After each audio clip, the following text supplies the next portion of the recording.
Yang lain, okey, daripada pohon ini ada satu hormon yang dikenali sebagai sitokinin. Sitokinin ini atau cytokinin ini, dia selalunya kalau orang belajar dalam dunia perubatan, dia seolah-olah macam dengar, macam pernah dengar apa ya, hormon apa ni? Hormon untuk memudahkan bersalin. Biasanya kalau wanita nak bersalin, diberikan sitokinin, dia akan cepat untuk melahirkan anak.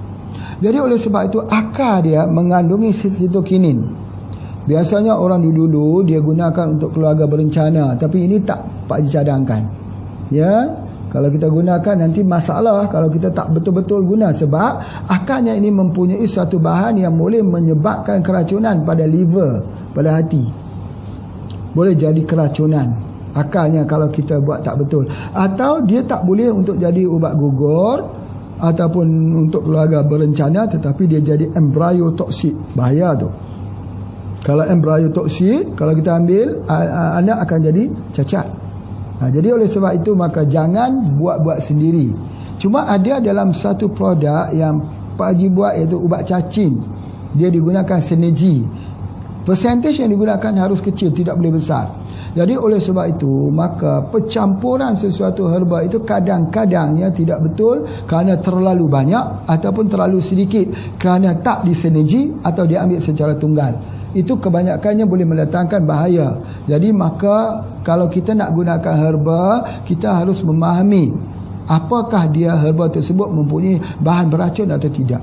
Misalnya yang ini dia juga mempunyai bahan tersebut.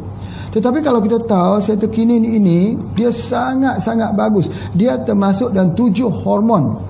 Ya, 7 hormon di dalam tumbuh-tumbuhan. Auksin, ya, gibberellin, juga sitokinin. Jadi sitokinin ini satu hormon untuk membesarkan dan mengeluarkan buah dan juga mengeluarkan daun, sama seperti kita tengok baja, ya. Kalau kita ambil kotoran ayam itu banyak nitrogen untuk daun, untuk nak bagi hijaukan daun, nak bagi dia yang kecil, pokok kecil nak besarkan. Tetapi kalau kotoran kambing, dia banyak fosfat. Kotoran kambing, kotoran sapi, guna untuk apa? Untuk bunga dan juga untuk buah. Jadi oleh sebab itu kita tengok cara kegunaan dia. Ya, cara kegunaannya. Jadi kalau kita ambil daripada kotoran ayam, ini banyak nitrogen.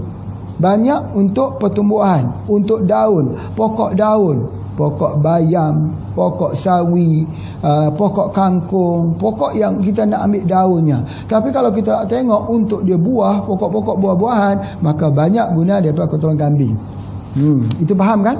Jadi begitu juga dengan pokok kerinyuh ni, maka akarnya tadi boleh dijadikan sebagai satu POC yang berkesan sekali untuk tujuan peringkat pertumbuhan pokok, bagi dia besar cepat, bagi dia jadi macam POC.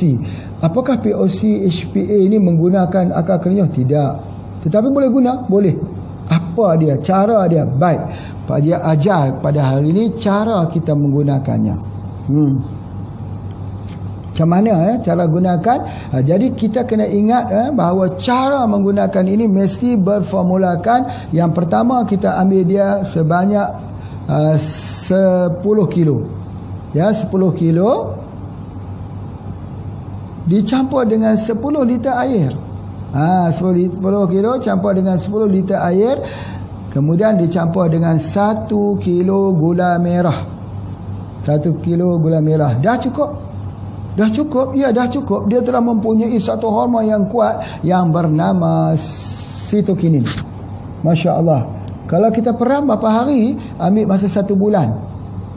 Tetapi syaratnya, ada syarat. Apa tu syaratnya? Syarat guna air hujan. Air hujan. Itu dia.